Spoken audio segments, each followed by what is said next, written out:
अस्सलाम वालेकुम हज़ूर, कैसे हैं आप लोग। एमटी व्लॉग से तारिक अजीज़ आपकी खिदमत में नई वीडियो लेके हाजिर हुआ हूँ। जितने भी उन्मानात या टॉपिक्स चुने जा रहे हैं, मैं हमेशा से कोशिश कर रहा हूँ कि ये सारे कॉमन जो है वो टॉपिक हों जिसको आप आसानी से समझ सकें। अगर आपको वीडियो पसंद आए तो लाइक कीजिएगा, शेयर कीजिएगा। जो नए आने वाले हजरात हैं वो प्लीज़ बेल आइकन का बटन लाजमी दबा दें ताकि आपको मेरी हर आने वाली नई वीडियो जो है वो आपको मौसूल हो सके, आपको मिल सके। टॉपिक ये भी एक बड़ा कॉमन सा इशू आया है। मैं जब कॉन्टीन्यूसली क्लासेस कंडक्ट कर रहा था तो मुझे भी बहुत सारी ऐसी चीज़ों को फेस करना पड़ा। कुछ अपना ज़ाती तजर्बा भी मैं आपको बताता हूँ कि इस तरह के जब मतलब जो बच्चे होते हैं उनको आप कैसे डील कर सकते हैं। ख़ास तौर पे ये एक जो इसके अंदर एक जो मेजर उनसर है, जो उन्वान मैंने चुना गया, वैसे तो ये बहुत ज़्यादा लेंथी है, इसके ऊपर मेरे पास मतलब काफ़ी कुछ है बोलने के लिए, लेकिन मैं शॉर्ट में इसको कवर करूँगा ताकि आपको चीज़ों को आसानी से आप समझ सको। ये बेसिकली खौफ और डर। ये डर और खौफ क्या चीज़ है, इसकी टाइप्स क्या हैं, ये कहाँ से शुरू होता है।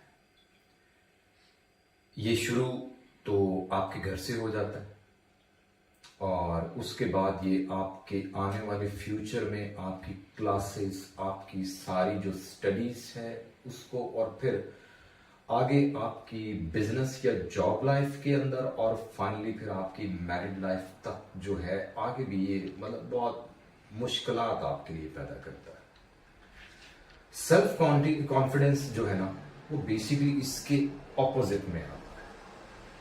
डर और खौफ इसकी जो वजूहात सामने आई हैं वो खास तौर पे पेरेंट्स का अपने बच्चों के ऊपर बिलावजह तनकीद करना, बिलावजह उनको मारना या तशद्दुद करना। दो आजकल के ज़माने में ये चीज़ें बहुत कम है, पास में शायद ये बहुत ज़्यादा थी, लेकिन एक बात इसको हम लोग कतई तौर पे रद्द नहीं कर सकते कि जो पास्ट वाले बच्चे थे वो आजकल की जनरेशन के हिसाब से इतने सेंसिटिव नहीं थे। वो एक्सट्रीम लेवल के ओबीडियंट थे और अगर पेरेंट्स उनको कुछ कहते थे तो वो इस बात को समझते थे कि ये हमारी अच्छाई के लिए या हमारी भलाई के लिए कहा जा रहा है, ना कि वो इसको नेगेटिव साइड पे लेके जाते थे। बाहर बच्चों की दोस्तियां भी कुछ ऐसी हैं कि बहुत सारे लोगों ने अपने फ्रेंड्स इस तरह के बनाए हुए हैं कि अगर खास तौर पे पेरेंट्स ने कुछ कह दिया है फादर या मदर में से, तो वो अपने घर की बात वही वाली जो है वो बाहर जाके बता रहे होते हैं अपने दोस्तों को। तो वो आगे से बजाय इंस्टेड ऑफ कि वो उनको पॉजिटिवली गाइड करें, वो आगे से उनको नेगेटिवली गाइड कर रहे होते हैं। तो वो जो उनका नेगेटिविटी वाला मोड है ना, उसका वो स्विच ऑन कर दिया उन्होंने। अब जैसे ही वो स्विच ऑन होता है, वो जो पावर्स है आपकी पॉजिटिविटी वाली, वो सारी की सारी नेगेटिविटी में कन्वर्ट होना शुरू हो जाती है। अब आप उसको लेना किस तरह शुरू कर देते हैं, आपको पेरेंट्स में से माँ बाप जो है वो अच्छे नहीं लगते आपको, आप उनसे दूर भागना शुरू कर देते हैं, या आप अपने दिल की बात उनके साथ शेयर नहीं करते, क्योंकि वो वाला एक पॉइंट है ना जिसके ऊपर आपने अपनी नेगेटिविटी पावर का स्विच ऑन किया है, जो आपने वो ओपन की है, अब वो आपको पॉजिटिविटी वाली साइड पे हजूर आने नहीं दे रही है। ये बच्चे के अपने ऊपर भी बहुत हद तक जो है वो डिपेंड करता है, लेकिन इसमें जो ज्यादा चीज है वो आपके दोस्तों का भी अमल दखल है, जिसमें बाहर आप जिस गैदरिंग में बैठ रहे हैं। और अनफॉर्चुनेटली हमारा सिस्टम कुछ इस तरह का हो गया कि उसमें अगर कोई एक आध नेगेटिव बात हम पकड़ लेते हैं तो हम उसको बहुत रगड़ा लगाते हैं, क्योंकि हमने पॉजिटिव वाली सेंस में तो रहना ही नहीं है। हमने अपनी जितनी की सारी सोसाइटी है उसमें हमारी नेगेटिव जो पावर्स है ना वो बहुत ज्यादा ओपन है यार, वो बहुत ऑन है। अब सिंपल सी बात है यार, बात खैर मेरी किसी और, मैं टॉपिक से हट जाऊंगा, टॉपिक मेरा और है। आप सोशल मीडिया के ऊपर कोई एक छोटी मोटी बात आप लिख के जो है ना उसको पोस्ट कर दें, कोई अच्छी बात भी लिख दें, उसमें आपको इतने लोग नेगेटिव कमेंट करेंगे, इतने लोग नेगेटिव कमेंट करेंगे। अब मिसाल के तौर पे अभी बहुत सारे लोग जो है वो बाहर आ रहे हैं, अगर कोई बंदा ग्रुप में किसी से इतनी बात पूछ लेता है कि यार मुझे बाहर आना है, तो मैं कैसे सरवाइव करूंगा और मुझे कितने पैसे लेके आने चाहिए कि अपनी कम्युनिटी में, पाकिस्तानी कम्युनिटी में लोग जो है ना सारे कंट्रीज में इस तरह हेल्प मांगते हैं, लेकिन आगे से शायद ही कोई 2-4 बंदे हों जो पॉजिटिव सेंस में रिस्पॉन्ड कर दें, वरना लोग उससे जो है वो ये पूछना शुरू कर, तुम क्यों आ रहे हो, तुमने पैसे कहाँ से लिए हैं, यहाँ पे तो कुछ भी नहीं है, तुम उधर ही बैठ के कारोबार करो। मतलब इस तरह की फजूलियात, ऐसी मतलब बातें आगे से सुनाएंगे इंस्टेंट के उसको गाइड कर दें बेचारे को, जो आने वाला होता है यार उसको नहीं पता होता, वो बेशुमार मसाइल हैं, फिर उसने मतलब वो पीछे से जिस तरह वो प्रॉब्लम्स को फेस करके यहाँ पे पहुंचेगा, हम लोग इन चीजों को देखते भी नहीं है। खैर टॉपिक से मैं हट गया, मैंने एक छोटी सी उसकी एग्जाम्पल कोड किया, मैं पॉइंट की तरफ आ रहा हूँ। ये बात हमारी डर और खौफ की चल रही है। अच्छा ये शुरू हो गया, उसमें किरदार कुछ माँ बाप ने भी अहम कर दिया, चले माँ बाप का अहम नहीं कहूंगा, थोड़ा सा माँ बाप का किरदार हो गया। आगे जो है वो जो दोस्त और आपके दोस्त अहबाब हैं जिनकी आप गैदरिंग में बैठते हो, उन्होंने रहती सहती कसर अच्छे तरीके से निकाल दी है। अब जब आप ये सारी चीजों को लेके चलते हैं, सिमिलरली आपका बिहेवियर जब आप इंस्टीट्यूशन में जाते हैं तो आप अपने अंदर वही वाली चीजें फिर महसूस करते हो कि अगर किसी ने कोई बात कर दिया, अब आपकी नेगेटिव पावर ऑन है जनाब। अब टीचर्स ने अगर आपको कुछ कह दिया तो आप टीचर्स के खिलाफ हो गए हैं, अगर आपको जो है वो किसी दोस्त ने कुछ कह दिया, जो आपकी क्लास में बैठे हुए आप उनके खिलाफ हो जाते हो। फिर होता ये है कि आप जो है वो साइकोलॉजिकली अब अफेक्टेड हो गए हैं।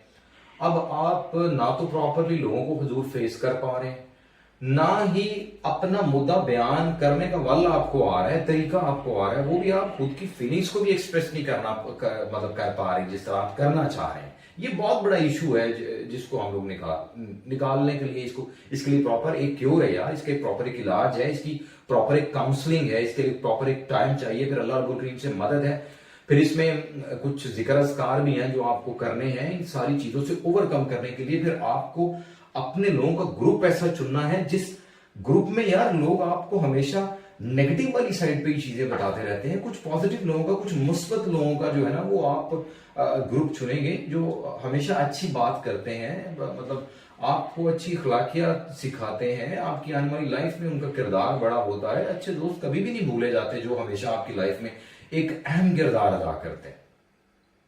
फिर लास्ट पे जब आप अपनी कोई बिजनेस या इस तरह जाते हैं, फिर वही वाले मामला, इसका होता ये है कि अगर आपके अंदर इतनी सारी ये चीजें आ गई है ना, एक तो डर और खौफ नहीं जा रहा, एक आप लोगों से बात करने में शाय हो जाते हैं क्योंकि हर दफा आपको लोगों से मुतल्लिक़ आपकी नेगेटिविटी पावर्स बहुत ज्यादा बढ़ी हुई हैं, तो फिर आप मतलब क्या होता है, आप बहुत रिजर्व हो जाते हो। जब आप रिजर्व हो गए, अब आपका इंटरेक्शन लेवल बिल्कुल जीरो हो गया, अब आपका जो सर्वाइवल, अब आप सर्वाइवल मोड पे हैं, ना तो आपको लोग अच्छे लगते हैं, ना आप लोगों के साथ रहना चाहते हैं, आप बस आप सिर्फ वन मैन आर्मी, मतलब वन मैन आर्मी कह रहा हूँ, आप एक सिर्फ अकेले बंदे हैं जो सारे सिस्टम में आप खुद को जो है ना वो आपने अकेला कर लिया। अब बजाय डिप्रेशन में जाने के, बजाय इन चीजों के करने के, यही गुजारिश है, वही बताऊंगा। ये बात भी मैंने इस वजह से बताई है कि ऐसे मैंने बहुत से स्टूडेंट्स को देखा है जो स्टडी में बहुत पीछे रह जाते हैं, पढ़ाई में बहुत पीछे रह जाते हैं, इंटरेक्शन लेवल उनका बिल्कुल जीरो होता है। अपने इंटरेक्शन लेवल को बेहतर करो यार, अच्छे तरीके से करो, ठीक है। अपने अंदर से डर और खौफ को बाहर निकालें। ये डर और खौफ को बाहर निकालने से मैं हमेशा कहता हूं, ये आपके अंदर जो है ना इसको बाहर निकालो। ये डेवल आपको कुछ नहीं करने देगा, ये शैतान आपको कुछ नहीं करने देगा। सामने रास्ता है, मंजिल बहुत दूर नहीं है, मंजिल करीब है सर, आपने उसका तायुन खुद करना है अल्लाह रब्बुल करीम की मदद से। अब चॉइस इज यूज, या तो इस डेवल को अपने अंदर बड़ा रहने दे, अंदर रहने दे, या इस शैतान को जो है ना वो टांगे और लाते मार के बाहर निकाल लो।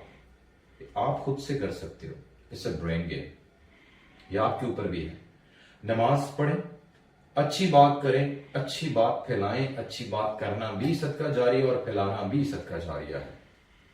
नेकियां करें, जितनी कोशिश करेंगे आपके सारे मामला, और खुद के ऊपर एक सेल्फ कॉन्फिडेंस रखें।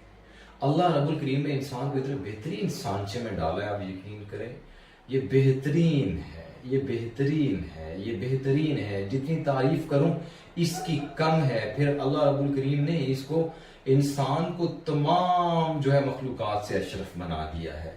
उसकी मेजर यही चीज है कि ये मालिक ने इसको खुद तरतीब दिया, अल्लाह ने इसको खुद तरतीब दिया। शायद आपको याद हो, थोड़ा सा लेके चलता हूं कि शैतान का यही तो शैतान की जंग थी, यही तो शैतान का जो है ना वो उसने जो तिगले जंग बजाया था वो इसी बात के ऊपर था कि मैं आग से बना हूं और ये मट्टी से बना हुआ है, और अल्लाह रब्बुल करीम ने इसको अशरफ बना दिया। क्यों बना दिया? अब आपकी चॉइस है कि आप खुद को अपने अंदर सेल्फ कॉन्फिडेंस कैसे पैदा करते हैं। हमेशा दुआ गो रहे हैं जब भी हाथ उठाते हैं कि मालिक मुझे एक हिम्मत और कुव्वत नसीब फरमा तमाम मामलात को फेस करने में, परवरदिगार। आपके माँ बाप ने आपके ऊपर अपनी जिंदगियां गंवा दी हैं, उन्होंने आपको आपकी परवरिश करते करते अपनी जवानियां जो है ना वो गुमा दी हैं, वो गुम कर दी हैं, वो लगा दी हैं। अब उनको आपसे रिजल्ट चाहिए। आप जैसे जैसे ब्रॉटअप हो रहे हैं, आप जैसे जैसे आप परवरिश जो है आपकी अच्छी हो रही है, आप यकीन करें आप एक बेहतर से बेहतर, कौन माँ बाप नहीं चाहता कि उसकी औलाद दुनिया की बेहतरीन औलाद हो, तो कौन बाप नहीं चाहता कि उसका बेटा दुनिया का बेहतरीन परफॉर्मर हो। यार चॉइस आपकी है। प्लीज आपसे रिक्वेस्ट है कि वो लोग जो आपकी जिंदगी में हमेशा हम किरदार अदा करते रहे हैं वो आपके बेनिफिक्टर्स हैं, उनको मत भूलें। अपने खौफ और अपने डर को बाहर निकालें, पहली सफ में आके खड़े हो जाएं।